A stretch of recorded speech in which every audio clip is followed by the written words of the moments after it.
Welcome to Odisha Tourism. This is Sudeep Mohanty from Odisha Tourism.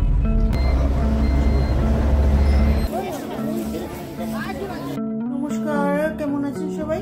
রোজ গল্পের একটি ব্লগে আপনাদের স্বাগত।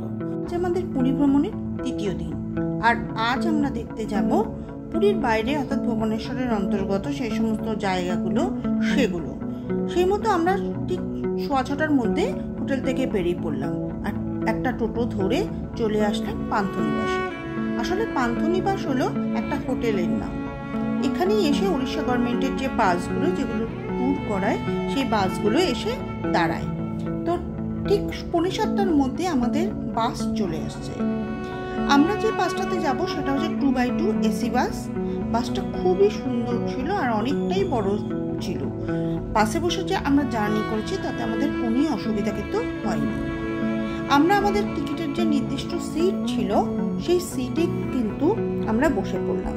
আর আজকে আমরা এই বাসে করে 9টা জায়গা দেখবে এবং তার জন্য কিন্তু মাত্র 535 টাকা আমাদের খরচ হয়েছে। আর আমাদের সাথে যে গাইড হিসাবে ছিলেন সুদীপ মহান্ত।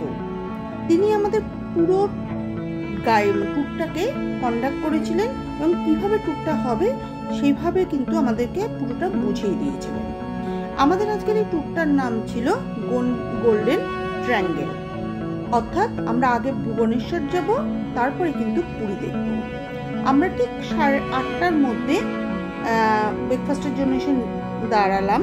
তো এখানে আমরা আজকে ধোসা আর ইডলি দিয়ে ব্রেকফাস্টটাকে সারলাম।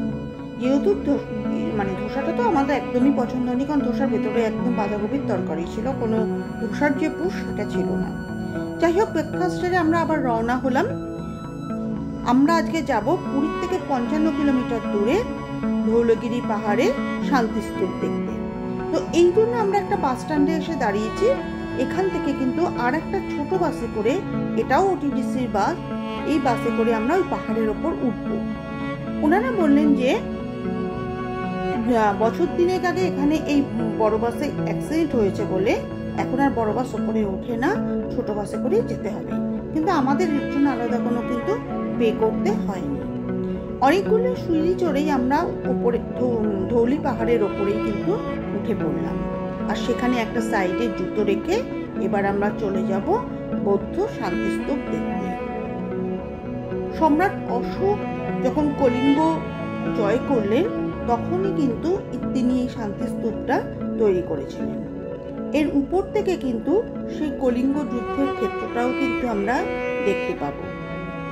ধৌলি পাহাড়ের উপরে যে শান্তিস্তূপটা আছে, এই শান্তিস্তূপটার পাশ থেকে যদি আপনারা দেখেন, আপনাদেরকে একটুখানি দেখাই।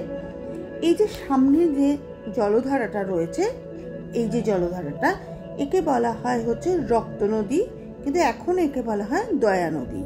কারণ কলিঙ্গ যুদ্ধে যেসব সেনারা হতাহত হয়েছিলেন তাদের রক্ত নাকি এই নদীর মধ্যে এমনভাবে বয়ে গেছিল যে মনে হচ্ছিল জলটা পুরো রক্ত দিয়েই কিন্তু নদীটার উৎপত্তি হয়েছে। এখন আর সেই বিষয়টা নেই বলে এখন এখানকার লোক একে দয়া নদী বলেই ডাকে। যাই হোক, এই শান্তিস্তূপটা দেখে খুবই ভালো লাগলো। এর চারিপাশের ভাস্কর্যটা দেখেও ভালো লাগলো। দেখার পরে আমরা নিচে নেমে গেলাম। এরপর যাব পরবর্তী গন্তব্যস্থল।